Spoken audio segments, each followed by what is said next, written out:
अच्छा देखा, अब हमारे पास क्या है यहाँ पे। वो हमें बोल रहा है कि भाई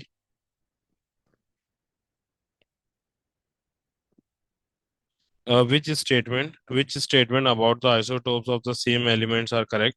They are atoms which have the same chemical properties because they have the same number of electrons in their outer shell. Yes, absolutely correct ना।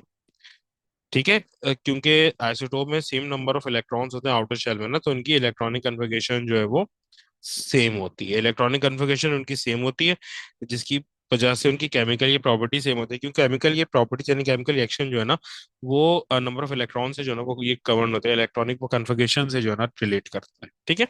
अगर इलेक्ट्रॉनिक वो कन्फिगरेशन सेम हो तो केमिकल ये प्रॉपर्टीज यानी केमिकल रिएक्शन सेम होते हैं।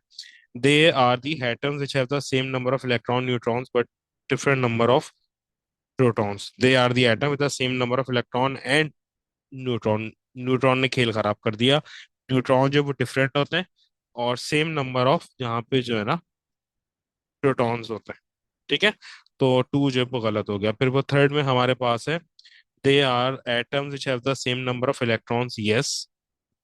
And protons, ये भी करेक्ट है। But different number of neutrons, ये भी वो करेक्ट है। तो one and third are correct, so it is B.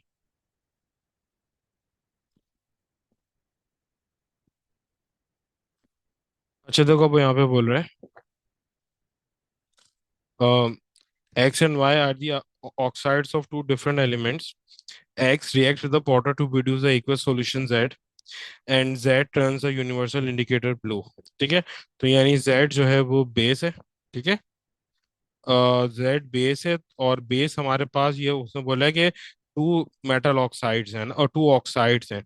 अब ये जो Z है, जाहिर सी बात है, ये मेरे पास क्या होगा, ये ब्लू कर रहे हैं ना, तो यानी जो ऑक्साइड है वो बेस है। तो ये मेटल ऑक्साइड होगा। मेटल ऑक्साइड्स मेरे पास क्या होते हैं, तो बेस होते हैं। और एक्स में बोल रहा है कि X react with water. X react with water to produce aqueous solution of Z. यानी कि एक जो है वो आयनिक कंपाउंड है ना। ठीक है। एक्स आयनिक कंपाउंड है। अब वो बोल रहा है कि an equal solution of Y, an aqueous solution of Y reacts with the sodium bicarbonate to produce the carbon dioxide gas. Which statement is for correct? Aqueous solution of Y, तो यानी Y मेरे पास acid है, तभी तो वो sodium bicarbonate के साथ reaction कर रहे हैं ना। और क्या बना रहा है, कार्बन डाइऑक्साइड गैस बना रहा है। यानी Y मेरे पास जो है वो एसिड है। यानी Y मेरे पास क्या एसिड है, तभी तो वो क्या कर रहा है, रिएक्ट कर रहा है सोडियम बाइकार्बोनेट के साथ। ठीक है। जो जब भी कोई एसिड बाइकार्बोनेट के साथ रिएक्शन करता है तो सॉल्ट किसी भी वो कार्बोनेट के साथ करेगा, salt plus H2O plus CO2 gas जो को बनाता है। तो दैट मीन्स कि Y जो है वो एसिड है। और एसिड हमारे पास जो नॉन मेटेलिक ऑक्साइड्स होते हैं वो मेरे पास एसिड होते हैं। जो मेटेलिक ऑक्साइड है वो बेस होते हैं। सही है। तो यानी मेरे पास जो X है वो मेटेलिक ऑक्साइड है, और Y जो है वो नॉन मेटेलिक ऑक्साइड यानी कि एसिड है। तो इसका आंसर क्या है, C. X is oxides of metal and Y is oxide of non metal. फिर देन हमारे पास है, बोला है कि which two particles have the same electronic वो कन्फिगरेशन। देखो ये तो हमें प्रोडक्ट टेबल से पता जो वो चलेगा। जो कार्बन है, कार्बन, अच्छा ये मैं वैसे ही वो बता देता हूँ। कार्बन जो है उसके पास 6 इलेक्ट्रॉन होते हैं, प्रोटॉन नंबर 6 होता है। और जो ऑक्सीजन है ना, ऑक्सीजन का प्रोटॉन नंबर 6 हो। कार्बन में टोटल जो है ना 6 इलेक्ट्रॉन होते हैं। ऑक्सीजन में टोटल जो इलेक्ट्रॉन होते हैं वो होते हैं 8। जब वो दो गेन कर लेगा, -2 आ रहा है ना, तो इसके पास 10 इलेक्ट्रॉन हो जाएंगे। ठीक है। तो सेम इलेक्ट्रॉनिक कन्फिगरेशन तो नहीं होगी, ए तो नहीं हो सकता। फिर जो फ्लोरीन है, फ्लोरीन के पास 9 इलेक्ट्रॉन है, एक गेन कर लेगा तो 10 हो जाएंगे, क्योंकि वो माइनस आ रहा है। और जो Na है, Na के पास 11 इलेक्ट्रॉन है। तो इसके एक के पास 10, एक के पास 11, तो ये भी आंसर नहीं है। सी में पोटेशियम के पास टोटल 19 इलेक्ट्रॉन्स होते हैं। वो ये प्लस आ रहा है, एक वो लूज कर देगा तो कितने हो जाएंगे, 18 हो जाएंगे। सल्फर के पास टोटल 16 इलेक्ट्रॉन होते हैं, -2 का चार्ज है, दो गेन करेगा तो 18 हो जाएंगे। यस, दोनों में 18 18 आ रहे हैं, तो सी इज माई आंसर। डी क्यों नहीं है। मैग्नीशियम के पास 12 इलेक्ट्रॉन है, Na के पास 11 होते हैं, एक लूज कर देगा तो 10 हो जाएंगे, तो 12 और 10, तो ये भी सेम नहीं है, तो ये भी ऑप्शन गलत हो गया, ठीक है। वैसे ही आपको प्रोडक्ट टेबल से देखना है कि किसमें कितना ये एटॉमिक नंबर है। सही। फिर वो बोला कि X and Y are the two different elements, X and Y have the same number of nucleons. Nucleons की बात कर रहा है, तो डिफरेंट एलिमेंट, न्यूक्लियॉन्स का मतलब कि उनके न्यूक्लियॉन नंबर जो है वो सेम है, ठीक है। Which statement about the X and Y is correct, मतलब कौन सी स्टेटमेंट एक्स और वाई के ये बारे में ठीक है। They have the same physical properties. भाई जब एलिमेंट ही दोनों डिफरेंट है, तो हाउ इज इट पॉसिबल कि इनकी फिजिकल ये प्रॉपर्टीज जो है वो सेम होना, फिजिकल सेम होगी, ना ही जो है वो केमिकल जो है वो सेम होगी। Their atoms have the same number of electron. भाई कोई अगर एटम है ना, एटम, कोई अगर एटम है ना, हाइऑन है ना कुछ एटम है, तो जितने नंबर ऑफ ये प्रोटॉन्स होते हैं उतने नंबर ही इलेक्ट्रॉन्स होते हैं। सही है। तो अगर किसी एटम, दो एटम के नंबर ऑफ इलेक्ट्रॉन सेम है ना, दैट मीन्स कि उनके प्रोटॉन भी सेम होंगे। तो प्रोटॉन किसी भी दो इलेक्ट्रॉन्स के सेम हो ही नहीं हो सकते। सही है।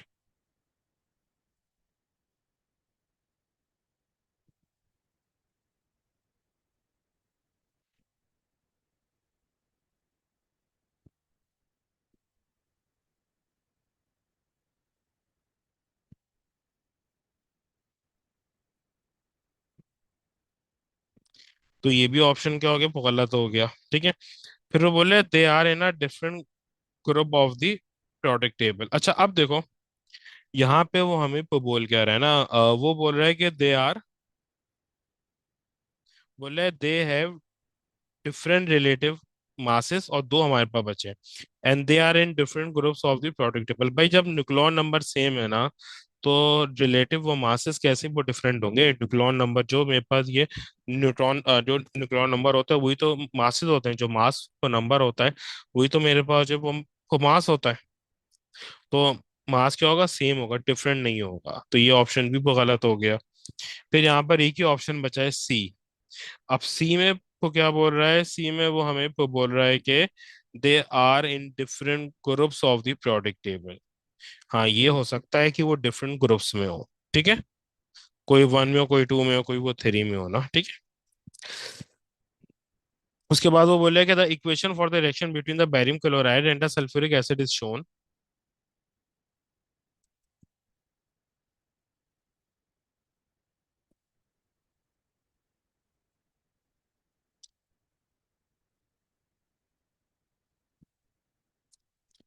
BaCl2 reacting with H2SO4 to form BaSO4 plus 2HCl, which raw shows the state symbol of this equation। भाई बैरियम सल्फेट तो मेरे पास क्या होता है, सॉलिड है। सल्फेट्स मेरे पास मेजोरिटी सॉलिड्स होते हैं, मैग्नीशियम और उसको छोड़ के, बेरिलियम को छोड़ के, बाकी सारे के सारे सल्फेट्स मेरे पास क्या होते हैं, वो सॉलिड होते हैं। हाँ बाकी जितने भी है ना, बाकी मेरे पास जो वो जितने भी है वो सारे एक्वस है। ये भी एक्वस है।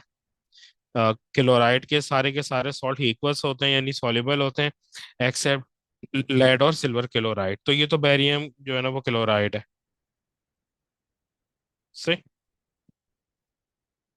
फिर इसके बाद H2SO4 तो एसिड है, ये तो जाहिर सी बात है एक्वस होगा, HCl भी एक्वस होगा। तो ऑप्शन ए ना, बैरियम भी एक्वस, H2SO4 भी एक्वस, बैरियम सल्फेट सॉलिड, और HCl जो वो एक्वस होता है। फिर वो बोले कि which substance should be pure, which substance should be pure for the intended use. वो बोल रहा है कि इनमें कौन सा जो है ना सब्सटेंस जो वो प्योर होना चाहिए फॉर द इंटेंडेड यूज ना।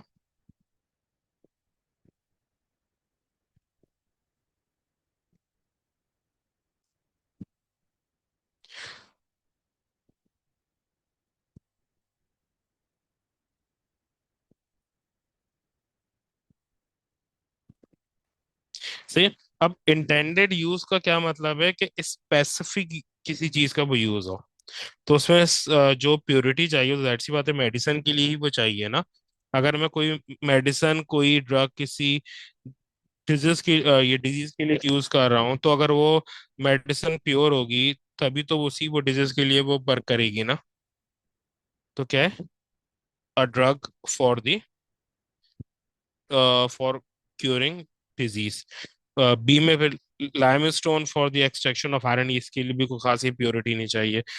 पेट्रोलियम फॉर फ्रैक्शन डिस्टिलेशन, इसके लिए भी कोई खास प्योरिटी नहीं चाहिए। और वाटर फॉर वॉशिंग का कार, इसके लिए तो बिल्कुल ही प्योरिटी नहीं चाहिए।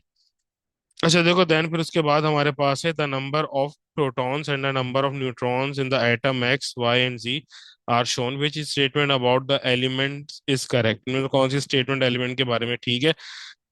देखो इन तीनों में नंबर ऑफ प्रोटॉन सेम है, यानी ये तीनों के तीनों जो है ना वो डिफरेंट हैं, दे आर नॉट सेम। ये तीनों के तीनों एलिमेंट डिफरेंट है। ना तो ये एक के डिफरेंट आइसोटोप है, कुछ भी नहीं है, तीनों के तीनों वो डिफरेंट है। ठीक है। अब वो ए जो है, जाहिर सी बात है बिल्कुल ही गलत है। वो बोल रहा है कि X and Y are the isotopes of same element. भाई इनके न्यूट्रॉन सेम है, प्रोटॉन सेम नहीं है। प्रोटॉन सेम होते तो एक दूसरे के आइसोटोप्स होते हैं। ठीक है, तो ये वो गलत हो गया।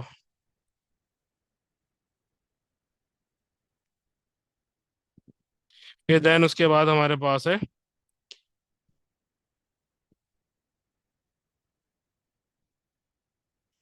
Z forms an ion, Z forms an ion with the +2 charge. बोला जो Z है वो +2 चार्ज के साथ जो है ना वो आयन को बना रहा है। अच्छा, Z मेरे पास क्या है, इसके पास 8 प्रोटॉन्स है, तो अगर मैं इसकी इलेक्ट्रॉनिक को कन्फिगरेशन करूं Z की, तो क्या हो जाएगी 2 and 6। तो ये जो इसके वैलेंस शेल में 6 इलेक्ट्रॉन है, तो ये इसको ये हेट करेगा ना।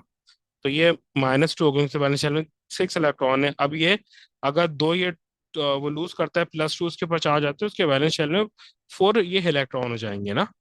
ठीक है, तो ये ग्रुप 6 का है ना। ग्रुप 6 वाला तो वो मेटल होता है, वो तो अपना बैलेंस शेल कंप्लीट वो करता है। तो इसके ऊपर -2 चार्ज आएगा, +2 नहीं आएगा, तो ये भी ऑप्शन क्या हो गया, वो गलत हो गया इस +2 की वजह से। फिर देन उसके बाद X and Z react together to form an ionic compound. X और जी जो है ना आपस में रिएक्शन कर रहे हैं और आयनिक कंपाउंड बना रहे हैं। अब इसकी वो कन्फिगरेशन देख लो, एक्स ही क्या है।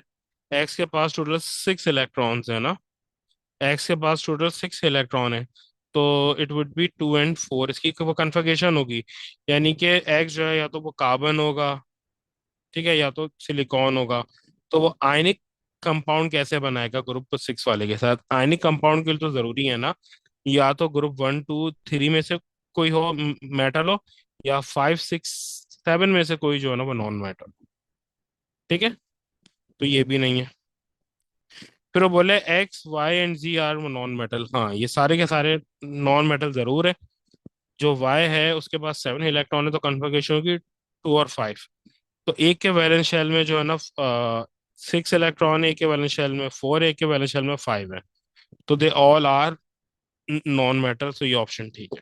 फिर देन उसके बाद हमें बोल रहा है कि भाई the number of protons and the neutrons and the electronic structure of the 4 particles Y W X Y and Z are shown, which particles have the same chemical properties. भाई जिनके नंबर ऑफ इलेक्ट्रॉन सेम होंगे। अच्छा, number of electron same होने के अलावा number of proton same होने चाहिए ना। ऐसा नहीं हो कि एक जैसे फर्स्ट को किसी के प्रोटॉन नंबर जो वो डिफरेंट हो, बट वो 2 इलेक्ट्रॉन लूज करके उसी इलेक्ट्रॉनिक को कन्फिगरेशन में आ जाए, तो उनकी केमिकल ये प्रॉपर्टीज सेम हो। ऐसा नहीं होगा। देखो जैसे यहाँ पर ये 3 है, इन तीनों के तीनों की जो है ना नंबर ऑफ ये प्रोटॉन सेम है। इन तीनों के नंबर ऑफ प्रोटॉन जो है वो सेम है। बट यहाँ पे है क्या, ये जो है ना मेरे पास जो है वो एक एटम है, क्योंकि जितने इसके बाद नंबर ऑफ ये प्रोटॉन से होते हैं। अच्छा, अब यहाँ पे देखो इसकी इलेक्ट्रॉनिक कन्फिगरेशन क्या है, ये 2 8। यानी कि ये 2 इलेक्ट्रॉन जो वो गेन कर रहे हैं ना ये। ठीक है, यानी कि इसकी कन्फिगरेशन होगी 2 और 8 ना, सॉरी 2 और 6। क्योंकि इसके ये प्रोटॉन नंबर कितने हैं, 8। तो टोटल इलेक्ट्रॉन्स इसमें कितने होंगे, टोटल इलेक्ट्रॉन्स भी ये 8 होंगे। तो 2 6 की वो कन्फिगरेशन होगी, तो उसने 2 इलेक्ट्रॉन्स गेन कर लिए, तो उसकी हो गई 2 8। सही है। फिर जो मेरे पास एक्स और वाई है, ये इनका प्रोटॉन नंबर सेम है, यानी कि ये तीनों एक दूसरे के आइसोटोप है। अब अगर तुम इन दोनों को देखो, तो इसके पास नंबर ऑफ न्यूट्रॉन्स 10 है, इसके पास 8 है, यानी ये दोनों एक दूसरे के आइसोटोप है, एक्स और वाई। लेकिन इन दोनों के इलेक्ट्रॉनिक कन्फिगरेशन सेम है, 2 6 2 6, यानी कि दोनों अभी तक ये एटम ही है ना। जो जितने ये प्रोटॉन नंबर है उतने ही नंबर ऑफ इलेक्ट्रॉन्स भी है, 2 + 6 यानी कि 8। तो इनकी इन दोनों की एक्स और वाई की वो कन्फिगरेशन सेम होगी।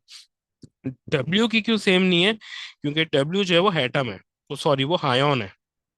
सही है, आयन है, और ये -2 वाला जो है ना आयन है, जो डब्ल्यू है वो -2 वाला आयन है, वेयर एज एक्स और पाई जो है एक दूसरे के आइसोटोप हैं, और ये एटम ही है। सही है, और इनकी कन्फिगरेशन भी सेम है, नंबर ऑफ इलेक्ट्रॉन सेम है, ना तो इन्होंने इलेक्ट्रॉन लूज करे ना ही इन्होंने इलेक्ट्रॉन गेन करे, तो इनकी इलेक्ट्रॉनिक वो कन्फिगरेशन सेम होगी। तो it is X and Y, that is C. तो उसके बाद हमारे पास है कि the relative atomic mass A R of an element is determined by comparing the mass of one atom of the element with the mass of one element of the cube, what is cube. वो बोले the relative atomic mass A R of an element is determined by comparing the mass of an element with the mass of one element of the carbon 12 ना। तो हम ये carbon से compare करते हैं ना, किसी का भी एटॉमिक मास हमें वो कंपेयर करना हो, ये तो एक सिंपल डेफिनेशन है, इसमें तो कुछ समझाने का है ही नहीं। फिर देन उसके बाद वो बोले कि the electronic configuration of the element G is 281। जो इलेक्ट्रॉनिक वो ये कन्फिगरेशन है वो 281 है। ठीक है, which statement about the Z are correct, में से कौन सी स्टेटमेंट जी के बारे में ठीक है? Z is a metal absolutely, ये ग्रुप 1 का मेटल है, क्योंकि वैलेंस शेल में जस्ट वन इलेक्ट्रॉन आ रहा है, तो ये मेटल है। फिर उसके बाद it has two outer shell electron, नहीं शेल तो उसमें तीन है, 1 2 3, तीन शेल्स है ना। अच्छा, सॉरी सॉरी, उसने कहा है it has two outer shell electrons, नहीं इसमें खाली आउटर शेल में एक ही है, ये इलेक्ट्रॉन है। तो ये ऑप्शन वैसे भी जो गलत हो गया, क्योंकि इसने कहा है कि आउटर शेल में 2 इलेक्ट्रॉन है, but in real outer shell has only one electron. फिर उसके बाद वो थर्ड ऑप्शन पे आ जाओ। वो बोले it is in period 3, yes, क्योंकि इसके तीन जो है ना इसके शेल्स हैं, एक में 2 है, एक में 8 और एक में 1 इलेक्ट्रॉन है, टोटल 3 शेल है, तो ये पीरियड नंबर 3 का होगा। तो ऑप्शन इसके कौन सी ठीक है? 1 and 3, विच इज सी। फिर देन उसके बाद हमें बोल रहा है कि भाई particle P has an atomic number of 18, a mass number of 40 and no overall charge. The particle Q has a atomic number of 19 and a mass number of 40 and a single positive charge, which statement is correct? They are the isotope of the same element, नहीं same element तो हो ही नहीं सकते, क्योंकि दोनों के number of protons different है, तो सेम एलिमेंट तो ये हो ही नहीं सकते किसी भी सूरत में। सेम एलिमेंट के लिए नंबर ऑफ ये प्रोटॉन सेम होना जरूरी है। ये बोथ आर आयोन्स। अच्छा, उसने यहाँ पे बोल दिया ना नो ओवरऑल चार्ज, और इसका बोल दिया अ सिंगल पॉजिटिव चार्ज। तो जब कोई चार्ज ही नहीं है तो ये आयोन वो कैसे होगा पी? हाँ, क्यू चार्ज है और उसके ऊपर सिंगल पॉजिटिव चार्ज है, बट वो नहीं है। फिर वो बोले Q has more neutrons than the P. अच्छा, अब अगर आप क्यूब का पी का देखो तो उसका प्रोटॉन नंबर 40, न्यूक्लियॉन नंबर जो 40, यानी मास नंबर, नहीं प्रोटॉन और न्यूट्रॉन काउंट 40 है, और प्रोटॉन नंबर 18 है, तो न्यूट्रॉन कितने होंगे? 40 - 18, 22। तो और क्यू में न्यूट्रॉन कितने होंगे? वही न्यूक्लियॉन नंबर मास नंबर 40 है और प्रोटॉन नंबर 19 है, तो 21 जब न्यूट्रॉन होगा। वो बोल रहे Q has more neutron than the P, नहीं क्यू के पास वो न्यूट्रॉन वो कम है, 21 है, पी के पास 22 है, so basically P has more proton neutron than the Q, तो ये भी ऑप्शन जो वो गलत हो गया। फिर उसके बाद वो डी में बोल रहा है they have the same number of electrons in their outer shell. हाँ, अब इसका हमें ये इसमें वो सेम होगा क्यों? अभी ये कन्फिगरेशन के बगैर ही पता जो है ना वो चल जाएगा ना। भाई इसके पास 18 जो है ना वो क्यू के पी के पास 18 प्रोटॉन है, तो 18 ही इलेक्ट्रॉन भी होंगे, क्यों? क्योंकि चार्ज क्या है, 0 है। ठीक है, बट जो क्यू हमारे पास है, क्यू में वो क्या बोल रहा है कि भाई एटॉमिक नंबर 19 है और +1 का चार्ज है। सही है, तो एटॉमिक नंबर को 19 हो गया। सही, और वो बोल रहा है +1 का चार्ज है। +1 का चार्ज होगा तो इलेक्ट्रॉन एक को कम हो जाएगा ना, +1 का चार्ज होगा तो इलेक्ट्रॉन 19 से एक को कम होगा, कितने हो जाएंगे? 18। तो दोनों के इलेक्ट्रॉन सेम आ रहे हैं, 18 18, तो they have same number of electron, yes. तो डी मेरा आंसर है। फिर देन उसके बाद हमें बोला कि which statement explains why the isotope of the same element have the same chemical properties.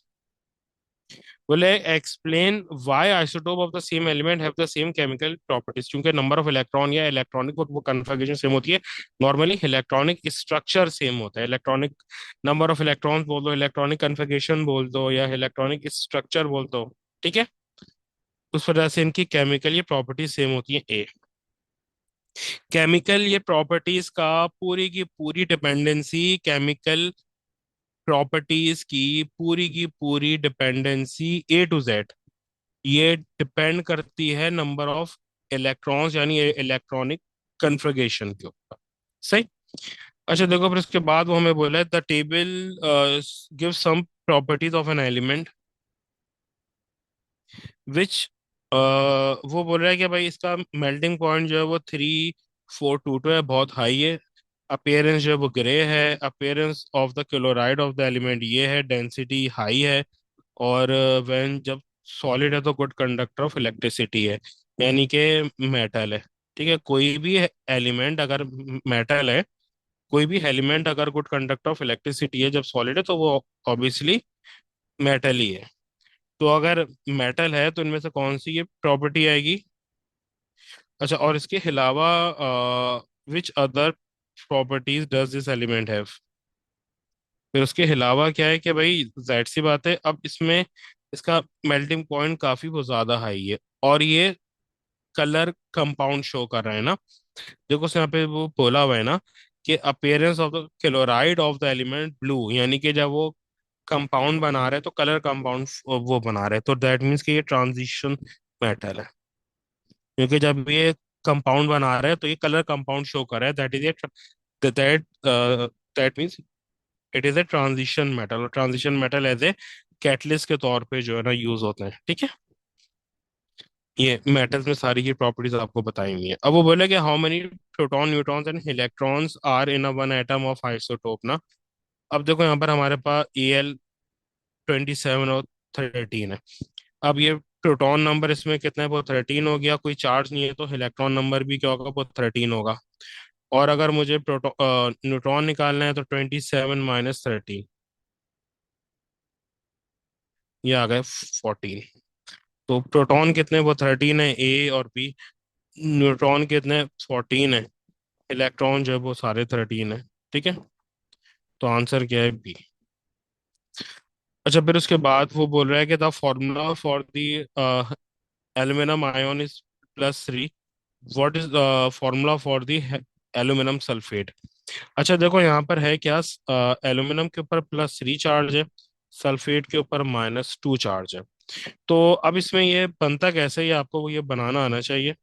मैंने यहाँ पे लिखा Al+3, और जो SO4 है -2 चार्ज है।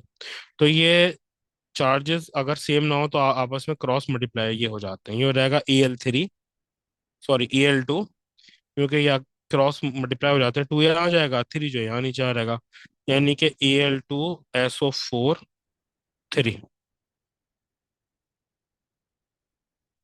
यानी कि C।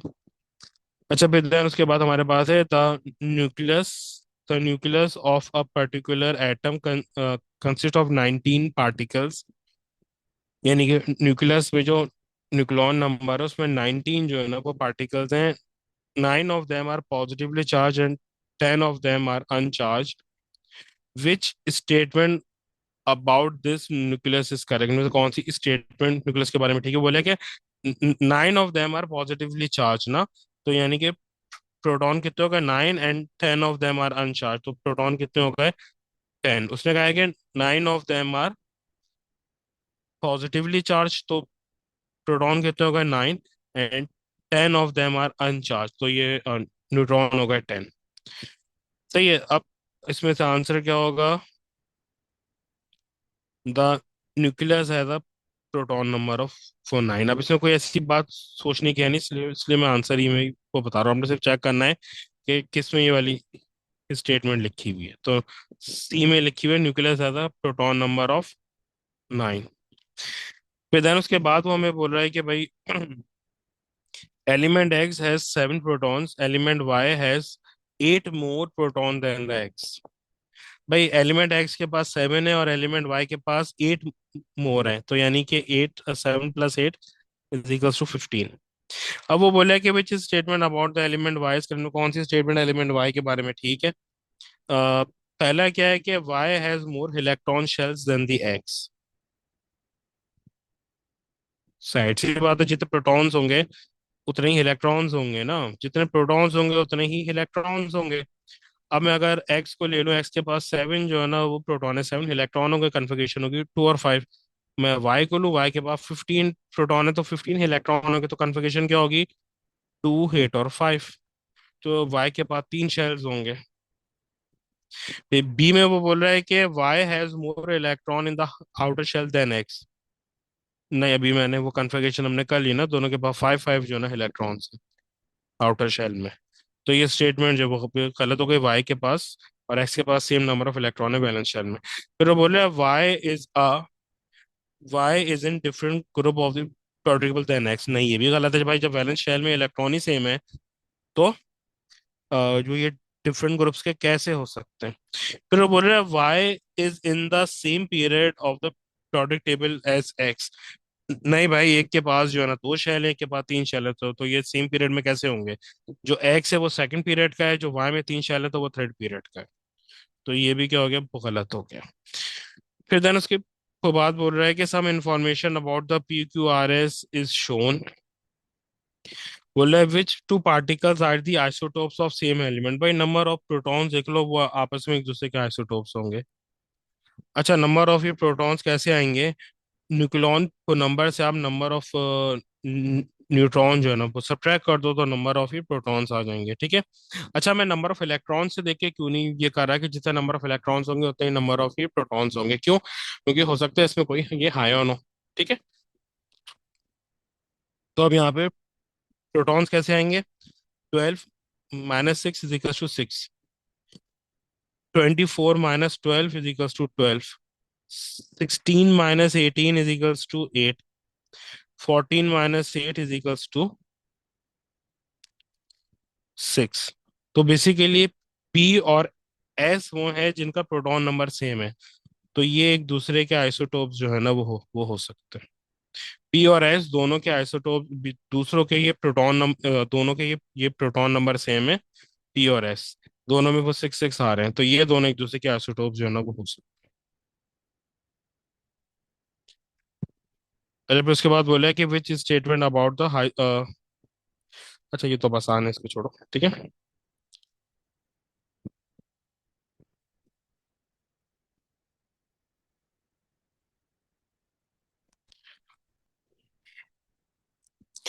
अच्छा, देखो जैसे ये हमारे पास इसमें ज्यादातर आइसोटोप्स के ही होते हैं ना, which statement about the atoms of all isotopes of carbon is correct.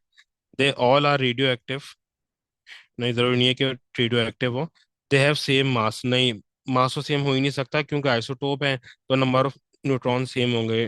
Neutron, sorry, number of neutrons वो डिफरेंट होगा, तो जब नंबर ऑफ न्यूट्रॉन्स वो डिफरेंट है तो मास कैसे सेम होगा, गलत। फिर they have same number of neutron, number of neutron तो सेम हो ही नहीं सकते, सेम होंगे तो आइसोटोप को कैसे होगा। फिर they have the same number of electron in the outer shell, yes, क्योंकि नंबर ऑफ इलेक्ट्रॉन तो सेम होंगे ना। जितने भी कार्बन के एटम होंगे, कार्बन में 6 जो है ना इलेक्ट्रॉन है, तो सबकी वो कन्फिग्रेशन 2 और 4 होगी, 2 4। तो चाहे कोई भी आइसोटोप हो, अगर वो एटम है तो कन्फिग्रेशन तो 2 और 4 ही होगी।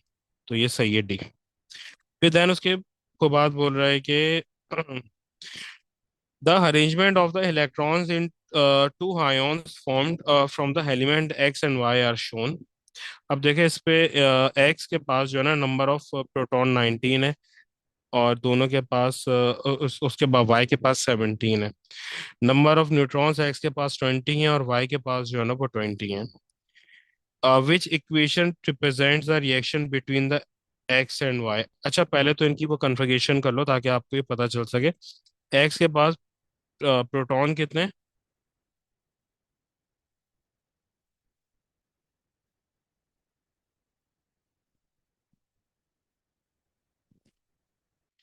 एक्स के पास प्रोटॉन है 19 ना, तो कन्फिग्रेशन क्या होगी, 2 8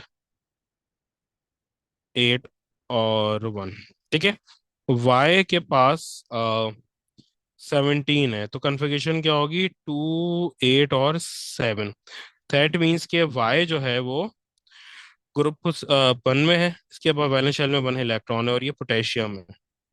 और जो वाई है उसके वैलेंस शेल में सेवन इलेक्ट्रॉन है और ये पीरियड वो थ्री का है ना, टोटल तीन शेल्स हैं। तो ये क्लोरीन है। तो इसमें पोटेशियम जो है ना, ये एक इलेक्ट्रॉन लूज करेगा कि ये प्लस हो जाएगा, क्लोरीन एक वही इलेक्ट्रॉन गेन करेगा और Cl माइनस ये वन हो जाएगा।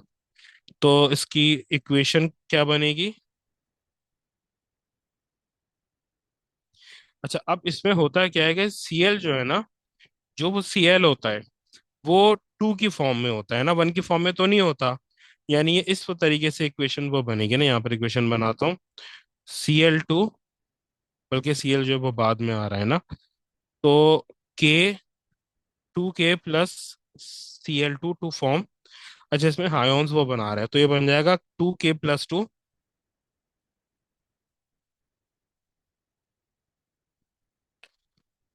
2K plus 2Cl minus. अब जो K है, K मेरे पास है X, यानी 2X प्लस Y2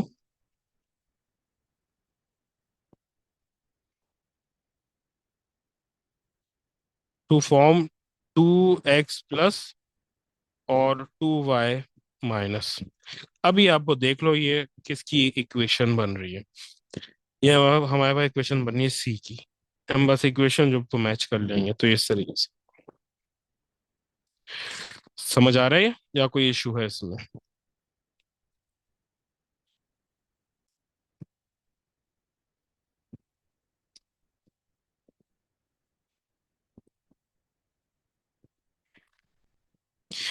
अच्छा देखो, अब देन इसके बाद हमारे पास है।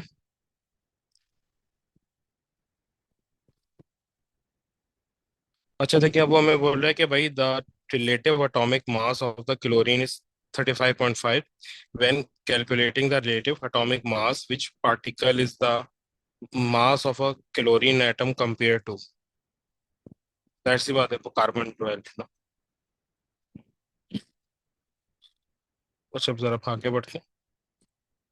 अच्छा देखो, वो बोल रहा है कि एलिमेंट पी एंड क्यू, इनमें जो है ना गलती के चांसेस बहुत ज्यादा होते हैं। Element P Q have the same number of electron shells. Q has more electrons in the outer shell than P। बोले P एंड Q के पास same number of electron shells है ना, ठीक है। यानी दोनों सेम जो है वो पीरियड में आ रहे हैं। वो बोल रहा है कि Q has more electrons in its outer shell than P, which is statement is correct? P and Q are in the same group of the periodic table। भाई जो number of electrons he different है, तो कैसे ये same जो है ना group में ये हो सकते हैं? ठीक है, तो क्रॉस हो गया वो पहले पे। फिर देन उसके बाद हमारे पास है P and Q in are in the same period of the periodic table। P and Q have the same number of electron shells। हाँ, जाहिर सी बात है। जब same number of electron shells होंगे तो ये करेक्ट है, ठीक है। तो ये सेम पीरियड में होंगे। ये करेक्ट है। P has greater tendency to form positive ion than Q। जाहिर सी बात है। बोले Q में ज्यादा जो है ना इलेक्ट्रॉन्स है ना, और P में कम है। तो ये इस बात के चांसेस बहुत ज्यादा हैं कि P जो है वो 1 2 3 का होगा और Q इसकी वो बाद का होगा, क्योंकि Q में बहुत ज्यादा इलेक्ट्रॉन्स है। ठीक है, तो यस। फिर the oxides of Q are more basic, नहीं Q बाद में आ रहा है, तो ये ज्यादा चांसेस हैं कि Q जो है ना नॉन मेटल्स में से हो।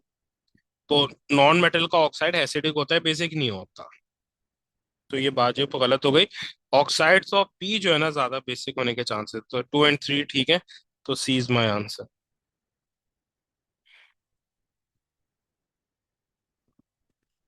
अच्छा देखो, फिर देन उसके को बाद बोल रहे थे diagram show the electronic structure of a particle with a nucleon number the mass number 40। The table shows a suggestion that three students 1 2 3 made to identify the particles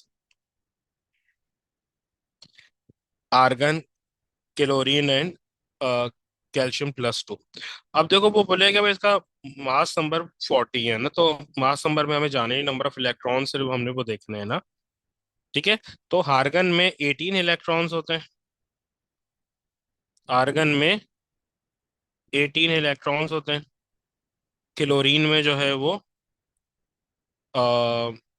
17 होते हैं। कैल्शियम में 20 होते हैं, दो वो लूज कर देगा तो इसमें भी 18 हो जाएंगे। तो इसमें इलेक्ट्रॉन्स कितने हैं, 1 2, और सेकंड और थर्ड शेल इसके पूरे वो कंप्लीट है, यानी कि 18 इलेक्ट्रॉन्स हैं। तो ये आर्गन और वो कैल्शियम +2 है, यानी कि 1 और 3। तो 20 का आंसर। अच्छा देखो, अब यहाँ पे वो हमें बोल रहा है कि भाई the electronic structure of the two atoms P and Q R shown. P and Q combines together to form a compound. What is the type of bonding in a compound and what is the formula of a compound? भाई P के valence shell में कितने electron है, 1 2 2 और 2, यानी total 7 electron है। क्योंकि valence shell में जस्ट एक इलेक्ट्रॉन है ना, यानी क्यू जो है वो ग्रुप 1 का है और पी जो है वो ग्रुप 7 का है। तो क्यू एक इलेक्ट्रॉन लूज करेगा, पी एक जो को गेन कर लेगा, तो फॉर्मूला होगा पी क्यू। और ये आयनिक कंपाउंड होगा, क्योंकि ग्रुप 1 वाला जो वो मेटल होगा और ग्रुप 7 वाला जो है वो नॉन मेटल होगा, तो आयनिक जो है ना वो बॉन्डिंग बनेगी। तो A and B और PQ।